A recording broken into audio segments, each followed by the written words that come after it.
Assalamualaikum warahmatullahi wabarakatuh. Balik lagi di channel Bang Syafiq, teman-teman. Pada video kali ini, saya akan membagikan tutorial bagaimana caranya masuk ke situs yang sudah diblokir oleh Chrome, teman-teman. Kita nggak perlu download VPN dan aplikasi tambahan. Hanya dengan menggunakan fitur bawaan dari Chrome, kita sudah bisa masuk ke situs yang sudah diblokir, teman-teman. Dan pastinya aman dan membuat jaringan tambah ngebut pastinya. Dan sekedar info saja, cara ini bisa dipakai juga untuk device lain seperti tablet, laptop, dan PC kalian teman-teman, karena caranya sama saja. Oke, tanpa banyak omong lagi, kita langsung saja ke tutorialnya. Kita langsung saja masuk ke aplikasi Chrome. Lalu kita ketuk titik 3 di pojok kanan atas.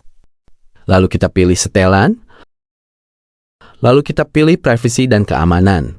Geser ke bawah dan kita save browsing. Selanjutnya, kita pilih saja yang paling bawah yang tidak ada perlindungan, lalu kita pilih nonaktifkan.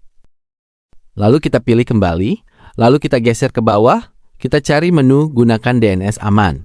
Lalu kita tekan yang bawah yang pilih penyedia lain, lalu kita pilih tanda panah ke bawah, lalu kita pilih yang Cloudflare, teman-teman. Kita tinggal kembali saja, teman-teman.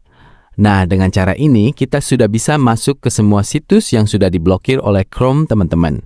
Sangat mudah kan? Jadi kita nggak perlu lagi tuh mendownload aplikasi VPN atau aplikasi tambahan lagi. Sekian tutorial dari saya, semoga bermanfaat. Aman banget. Sampai jumpa di video selanjutnya. Wassalamualaikum warahmatullahi wabarakatuh.